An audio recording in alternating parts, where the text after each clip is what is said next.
अर्ज़ करने हाँ हज़रत दाऊद अलैहिस्सलाम के मुतल्लिक इस हदीस पाक के रावी हज़रत अबू हुरैरा रज़ियल्लाहु तआला अन्हु आपने गल है वाक़या है हज़रत दाऊद अलैहिस्सलाम के दौर का। तो आप फरमाते हैं नबी पाक अलैहिस्सलाम ने सानू ये फरमाया कि दो औरतां जा रही सन जिन्हां दे कोल छोटे बच्चे सन दूध पींदे। एक जंगल दे विचों जदों गुजरियां अपने बच्चों नूं बिठा के किसी भी काम वास्ते जंगल दे विच चलियां गईयां। जदों वापस आईयां ना देखा कि एक औरत का बच्चा भेड़िया उठा के चला गया, एक बच्चा मौजूद है। उन्हां दोनों औरतों के विच इख्तलाफ हो गया। एक कहन लगी ये मेरा बेटा है, तेरा भेड़िया उठा के चला गया है। दूसरी कहन लगी नहीं, तेरा भेड़िया उठा के चला गया है, ये मेरा बच्चा है। तो मामला आ गया हज़रत दाऊद अलैहिस्सलाम की खिदमत विच। तो हज़रत दाऊद अलैहिस्सलाम ने जदों दोनों की गल सुनी तो आपने ना वड्डी औरत के हक दे फैसला दे छड्डा। आपने फरमाया कि यह बच्चा तेरा है, तू इसनूं ले जा। उसकी वजह की सी? उसकी वजह यह सी कि वह बच्चा पहले वड्डी औरत के कब्जे विच ही सी, उसने उठाया होया सी।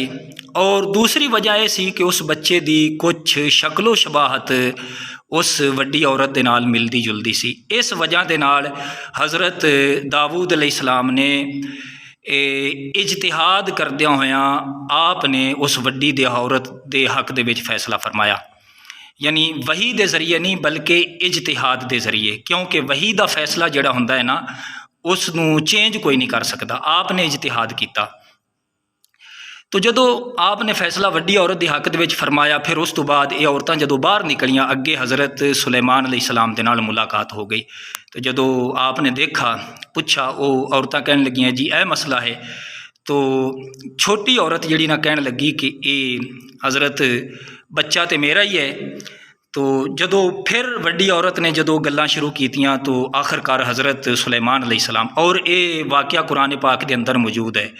अल्लाह ताला ने इसनूं इस तरीके दे नाल बयान फरमाया है, फ़फ़ाहमनाहा सुलैमान। तो हज़रत सुलेमान अलैहिस्सलाम ने जदों दोनों दी गल्लां सुनिया, याद रखो कि हज़रत सुलेमान अलैहिस्सलाम बेटे ने हज़रत दाऊद अलैहिस्सलाम दे। हज़रत दाऊद अलैहिस्सलाम और हज़रत सुलेमान अलैहिस्सलाम बाप बेटा नबी ने। जिस तरीके हज़रत इब्राहीम ते हज़रत इस्माइल ते हज़रत इसहाक बाप बेटा नबी ने। तो बहरहाल आपने ना हुक्म फरमाया कि एक छुरी लाओ। एक औरत बोली हज़रत छुरी का की करना है? आपने फरमाया कि तुसी दोवें दलीलां दे रही ने कि बच्चा साडा है, एक कहती है मेरा है, दूसरी कहती मेरा है।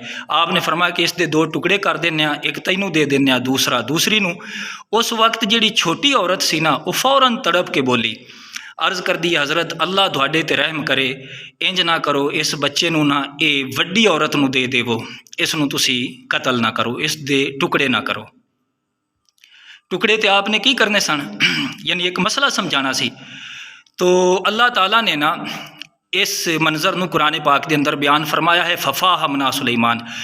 तो छोटी औरत के हक दे विच ना हज़रत सुलेमान अलैहिस्सलाम ने फैसला फरमा दिता उसकी तड़प देख के कि वाकई हकीकी इस बच्चे की माँ ये छोटी औरत है। तो भाईओ हज़रत दाऊद अलैहिस्सलाम ने जिहड़ा फैसला किया सी ना आपने इजतिहाद ते फैसला किया सी, वही तो नहीं किया सी। इत्थों पता चलता है कि मुजतहिद जिहड़ा नबी भी इजतिहाद कर सकता है। और इत्थों ये पता चलता है कि मुजतहिद कोलों अगर गलती हो जाए तो उस ते पकड़ नहीं है, मुआखज़ा नहीं है। अगर पकड़ या मुआखज़ा होंदा तो हज़रत दाऊद अलैहिस्सलाम नूं होंदा। यानी अज अगर कोई मुफ्ती साहब फतवा लिख देने उस कोलों गलती हो जाती है, उसनूं एक अजर है, अगर उसका फैसला दुरुस्त है फिर उसनूं डबल अजर है।